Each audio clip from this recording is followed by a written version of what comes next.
एक आईपीएस, भाइयों और बहनों, एक आईपीएस संजीव भट्ट, वर्दी 1988 बैच के संजीव भट्ट आज किन कारणों से जेल में है? क्या उनकी गलती सिर्फ इतनी है कि उन्होंने सरकारी महकमे के भ्रष्टाचार को उजागर किया? क्या उनका दोष केवल इतना है कि उन्होंने बीजेपी के बैड गवर्नेंस को क्लेम किया, चैलेंज किया? उन लोगों के लिए वो आवाज बने जो दंगाई पीड़ित थे। तो भाइयों और बहनों, दंगा के पीड़ित लोगों के लिए आवाज बनना उचित है या दंगाई बनना उचित है, यह तय आपको करना है। हमें राम मंदिर के नाम पे बहकाया जा रहा है, हमें जीएसटी के नाम पे बहकाया जा रहा है, हमें आर्टिकल 370 के नाम से बहकाया जा रहा है, नोटबंदी में लाखों करोड़ों काला धन लाने के बारे में बहकाया जा रहा है। लेकिन क्या कोई यह जवाब दे सकता है कि अगर गुजरात मॉडल है तो फिर संजीव भट्ट जैसा एक कर्तव्यनिष्ठ अधिकारी, पुलिस का एक बेदाग अफसर आज सलाखों के पीछे क्यों है?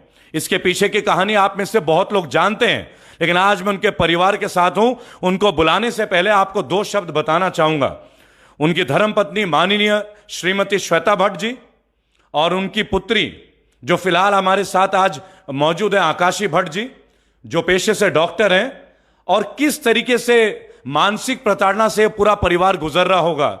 घर के दो बच्चे जो पढ़ रहे हो किसी कोर्स में और अचानक उनके पिता को इस तरीके से ले जाया जाता है, भाई और बहनों, जैसा आप किसी मुजरिम को खदेड़ते हुए ले जा रहे हैं।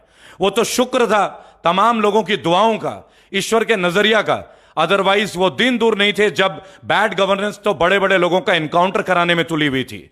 भाई और बहनों, आप देख रहे हैं जहां जहां भाजपा की सरकार है वहां पे क्या मॉडल आ रहा है। उत्तर प्रदेश में एसएसपी लाया जा रहा है कि बगैर वारंट किसी को भी उठा लेंगे। यहां मेरे साथ आज मैं उनके पोस्टर के साथ समीप खड़ा हूं, लेकिन वो दिन दूर नहीं जब इसी जगह, इसी मंच पे अहमदाबाद में उन्हीं के घर में मैं संजीव भाई साहब के साथ इसी कमरे में चाय पीते हुए आप लोगों के साथ समक्ष आऊंगा।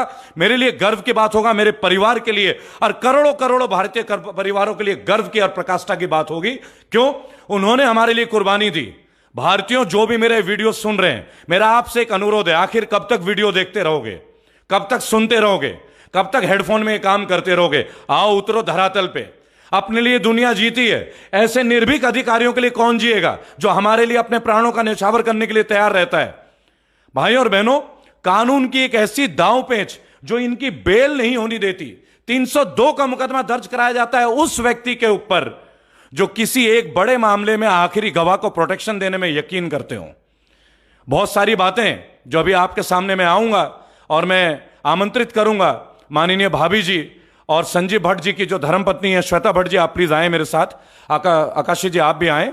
और भाई और बहनों, इनका मनोबल बढ़ाएंगे आप। पहली बात, ये हमारी माता है। हमारे यहां हिंदुओं में कहावत है, ज्येष्ठ भ्राता पितृ समान, बड़ा भाई पिता समान होता है। अगर मेरा बड़ा भाई संजीव भट्ट मेरे लिए भाई है, पिता समान है, तो ये मेरी माता है और ये मेरी बहन है, मेरी छोटी बहन है। मैं ये माइक इनको दे रहा हूं और इनके थ्रू से जानेंगे घटना किस किस तरह से, कौन कौन से कमीशन लगाए गए। इस बेदाग अफसर को दागदार बनाने की कोई भी कसर नहीं छोड़ी गई। भाई और बहनों, आप लोगों के बीच श्वेता भट्ट। थैंक यू जी।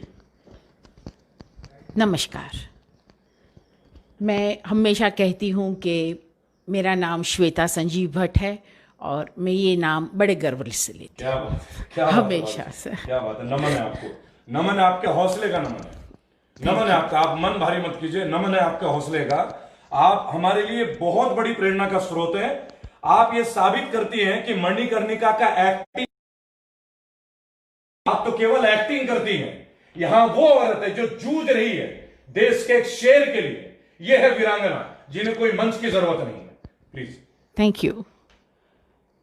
आप पूछ सकते हैं मुझे जो भी पूछे। मैं ये जानना चाहूंगा जी श्वेता जी कि किस तरह की घटना 5 सितंबर 2018 की जो भयावह घटना है और उसके पूर्व की घटना, आप थोड़ा हम सभी दर्शकों को बताएं, भारतीयों को बताएं।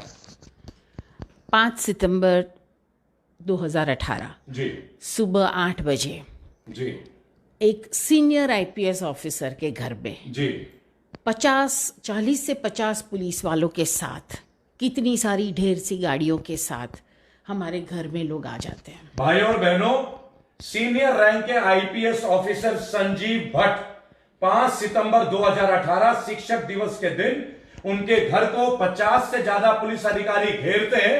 ऐसा मानो जैसा कोई आतंकवादी हो, जबकि हम बात कर रहे हैं देश के वीर सिपाही, देश का जवान शेर संजीव भट्ट जी। जी आगे क्या हो?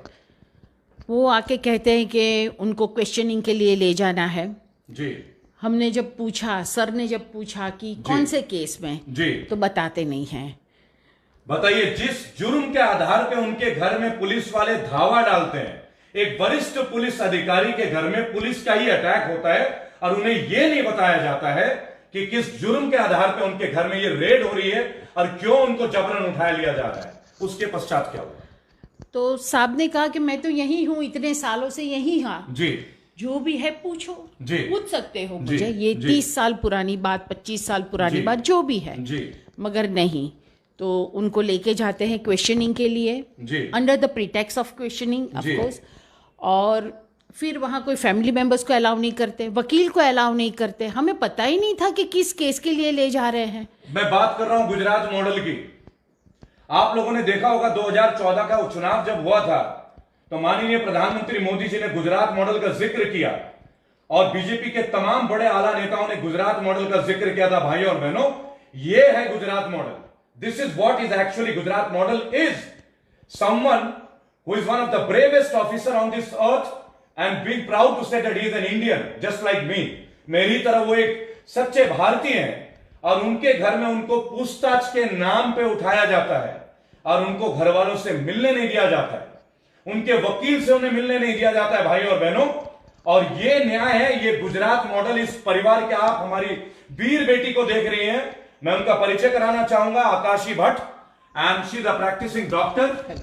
भाइयों और बहनों, आम आदमी को हम क्या इंसाफ दिलाएंगे जब हमारी देश की वीरांगना श्वेता भट्ट जी और एक अपकमिंग डॉक्टर, उन लोगों को क्या परेशानी आई अपने पिताजी के इस तरीके की जबरन मुकदमेबाजी में। आप बताइए, एज अ डॉक्टर आपने क्या क्या कष्ट है, क्या क्या चीजें जो आपके अंदर, आप प्लीज शेयर कीजिए। एक तो बात that I would really like to say कि बुरा पीरियड है मगर we are a very strong family of an extremely strong man. तो अगर ये लोगों को, ये रजीम को ऐसा लगता है कि ये सारी चीज़ें करने से या तो वो टूट जाएंगे या तो हम टूट जाएंगे, तो वो तो होने नहीं वाला है। इनकी लड़ाई सच, it is about truth, it is about justice, and जब तक ये लड़ाई नहीं खत्म होगी we will fight to the finish and we will fight strong. भाइयों बहनों, जो आकाशी जी बोल रही हैं इसके पीछे एक तर्क और है कि सच के लिए दुनिया को छोड़ा जा सकता है लेकिन दुनिया के लिए सच को नहीं छोड़ा जा सकता। जो परिवार 2 साल से भी ज्यादा, देखिए 18 सितंबर, 5 सितंबर को उनको लिया गया और आज इस बात को 2 साल से ज्यादा हो गए, 2 साल से भी 1 हफ्ता से ज्यादा हो गए, आप समझिए। और वो परिवार आज, श्वेता भट्ट जी अपने पति से दूर है, आकाशी जी अपने पिता से दूर है, इनके भाई अपने पिता से दूर है और ये राष्ट्र अपने बेटे से दूर है। असली बात है कि ये लड़ाई उनकी निजी नहीं है, उन्होंने कोई अपनी निजी संपत्ति नहीं बढ़ा ली, उन्होंने कोई जबरन वसूली नहीं कर ली, उन्होंने कोई रैकेट नहीं चला दिया, उनके ऊपर कोई एलिगेशंस नहीं थे, बेसलेस एलिगेशन लगा के उनको उठाया गया। और देखिए 2014 में बीजेपी सरकार सेंटर में आते ही जिन जिन लोगों ने उनके ऊपर जो इल्जाम लगाए, किस तरीके से आगे वो बढ़ाया गया, उसका जिक्र इस वीडियो में होगा। लेकिन इस वीडियो में तमाम वो लड़कियां, हमारी भारतीय माताएं और बहनें और औरतें जो देख रही हैं, एक बात मैं आपसे बोलूंगा, अकेली श्वेता भट्ट जी पीड़ित नहीं है, इस देश में लाखों लोग पीड़ित हैं इस तरीके के जाली और फर्जी मुकदमों में। मैं आपको बताना चाहूंगा, उन तमाम वीरांगनाओं को मेरा सलाम। आप अपना हौसला इस बेटी से लें, इस मां से लें, इस पत्नी से लें। अगर ये 2 लोग 3 लोग हौसला हार जाते तो शायद ये परिवार बिखर जाता। लेकिन आज भी एक बात बोलते हैं कि हम लड़ेंगे टिल एंड और हम जीतेंगे।